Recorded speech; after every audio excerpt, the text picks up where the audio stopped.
Welcome to Focus on the Topic. Today we're diving deep into the anatomy of the worst nuclear disaster in history. Yes, Chernobyl was a quiet, little-known nuclear facility. It was then a town in the USSR until that date. April 26, 1986. A date that's burned into our collective memory. A routine safety test at the Chernobyl nuclear power plant goes catastrophically wrong. And in a flash, an explosion poisons an entire continent. And rips the curtain back on the fatal flaws of a superpower. Okay, so picture this. You're in the control room of Chernobyl's Reactor 4. A safety test is happening, but something is going terribly wrong. Now just look at this timeline. We're talking about 43 seconds. That's it. In less than a minute, things spiral from a standard procedure into an absolute catastrophe. And the most critical moment, it's right there. That 5-second gap between someone hitting the emergency shutdown and the power spiking out of control. In that tiny, tiny window, the reactor's fate was completely sealed. And what happened next is just unbelievable. Blows the 2,000-ton lid clean off the reactor. I mean, can you even imagine that? But then just seconds later, a second, even more powerful blast completely disintegrates the core itself. This thing was so violent, it literally shot glowing chunks of radioactive graphite and fuel into the night sky. It snuffed out the nuclear reaction, sure, but it also started this massive catastrophic fire that would just burn for days. So you have to be asking yourself, how on earth did a routine safety test lead to this? Well, it wasn't just one thing. It was a perfect storm, really. You had a dangerously flawed reactor design, a culture of secrecy that made sure nobody knew just how flawed it was. And then you throw in a series of critical human errors made under immense pressure. All right, let's get into the nitty-gritty, because at the heart of this whole disaster is a concept called the positive void coefficient.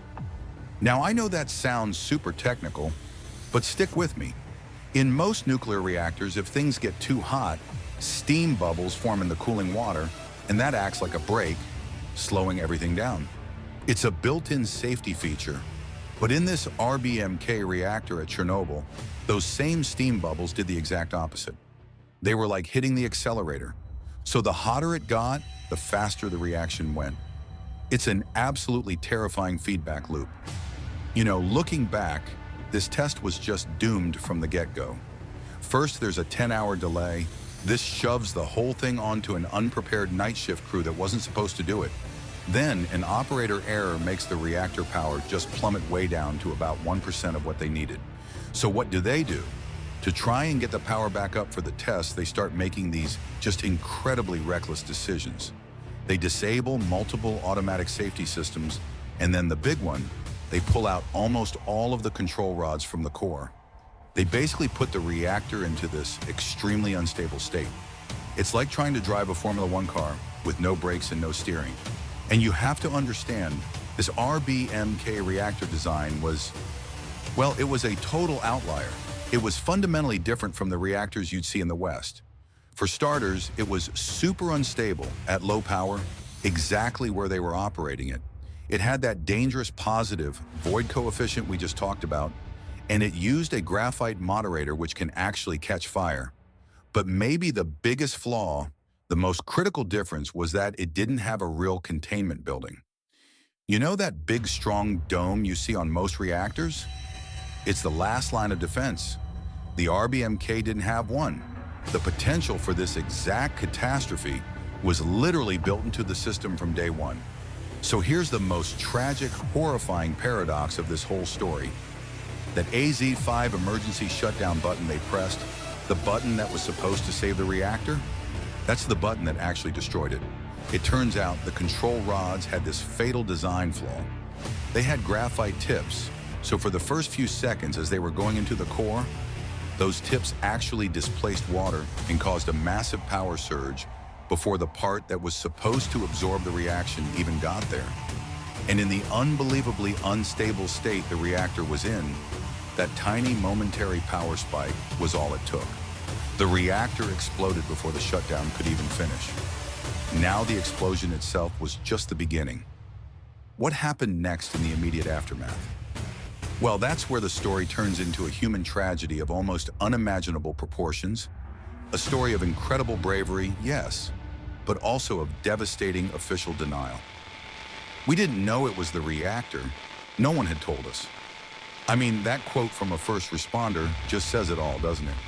Firefighters showed up on the scene thinking it was just a regular fire on a roof somewhere. They had no idea, no special equipment, no clue about the absolutely lethal levels of radiation they were walking into. They talked about this weird metallic taste in their mouths, a feeling like pins and needles on their faces, all while they were walking through chunks of the glowing red-hot graphite that had just been blasted out of the reactor's core. 28, that's the number, of the first responders and plant workers who were rushed to the hospital right after the explosion. 28 of them died from acute radiation syndrome within just 3 months. ARS it's a horrific way to go. The radiation literally just destroys your body from the inside out. And while all this was happening, what about the nearby city of Pripyat? For 36 hours, a day and a half, the 49,000 people who live there were told absolutely nothing. An invisible poisonous plume of radiation was settling over their city, and you had kids playing outside, people going about their lives completely oblivious. When the evacuation was finally ordered, they were told it was just a temporary measure. Be gone for about 3 days, they said. Just bring your documents. Leave everything else behind. They had to leave their pets. They had no idea they would never ever be allowed to return home. So you see, this disaster wasn't just a local problem, not even close. A radioactive cloud began to drift, to spread across the entire continent. And the Soviet government's first response? Complete and total silence. They created a second disaster, a disaster of misinformation. I mean, just look at this table, and this is just a fraction of the real story. The fallout didn't spread out in a neat little circle. Wind and rain carried it all over Europe in these bizarre, irregular patterns. And while the accident happened in Ukraine, its neighbor Belarus got hit the hardest. Over 20% of the entire country was contaminated. And here's a truly chilling detail. Soviet jets were actually ordered to seed clouds to force it to rain over Belarus, specifically to protect Moscow from the radioactive plume. They sacrificed one region to save another. So what did the Soviet Union tell the world about this continent-poisoning catastrophe? Nothing. For 2 full days, absolute silence. The only reason the world found out is because radiation alarms started blaring at a nuclear plant in Sweden, more than 1,000 kilometers away. They couldn't hide it anymore. So faced with this undeniable evidence, Moscow was finally forced to admit that a minor accident had occurred. A minor accident. Unbelievable. The official announcements that followed were, well, they were a masterclass in downplaying a disaster. You can just see the gap between the lies and the truth here. They claimed the situation is under control. The reality? The reactor was completely destroyed and on fire. They said assistance is being provided. The reality? They waited 36 hours to evacuate a city. One of the reactors was damaged. The reality? The core had exploded, spewing radiation everywhere. And the worst one? There has been no loss of life, all while 2 people were already dead, and dozens more were literally dying in agony. So, faced with a catastrophe the world had never seen before, a truly monumental cleanup effort had to begin. And you have to think of it like this. This was a war fought against a silent, invisible enemy, the radiation itself. And it's an effort that would define the legacy of Chernobyl for generations to come. More than 500,000 people, 500,000, they were called liquidators, a mix of soldiers, miners, civilian workers, all mobilized to clean up the site. And these men, often with totally inadequate protection, performed tasks that were just beyond heroic. Things like shoveling super radioactive debris off the roof of the reactor building for just seconds at a time. They were even nicknamed biorobots because humans were doing the jobs that machines couldn't handle in the radiation.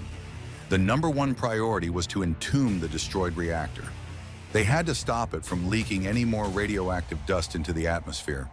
So they built this massive steel and concrete shell right over it, known as the sarcophagus. And it was an incredible feat of engineering. They built it in just 206 days in some of the most dangerous conditions imaginable. But here's the catch. It was always meant to be a temporary fix. It was only designed to last for about 30 years. When we talk about the long-term health impact, the most significant scientifically proven effect has been a huge spike in thyroid cancer. And you can see it right here. This is especially true for people who were kids or teenagers at the time. Why? Because their growing bodies absorbed a ton of radioactive iodine from things like contaminated milk. This led to over 6,000 cases that wouldn't have happened otherwise, and tragically 15 of those proved to be fatal. And this really just brings home the staggering timescale of the consequences. In 2016, this massive metal arch, a modern engineering marvel called the New Safe Confinement, was slid into place over the old decaying sarcophagus. It's designed to last for 100 years, and its whole purpose is to allow for the eventual, slow, dangerous dismantling of the reactor inside. The final cleanup, it's not even scheduled to be finished until 2065. That's nearly 80 years after the explosion. Think about that. So in the end, what are we left with? Chernobyl was a disaster of technology for sure, but it was also a disaster of trust. It forced a total global reckoning with nuclear safety and the absolute need for government transparency. It's this permanent chilling reminder of the catastrophic price you pay for flawed designs, for prioritizing ideology over science, and for the devastating human cost of secrecy. And maybe the biggest lesson we can never forget is this. In our modern world, a lie can be just as deadly as an explosion.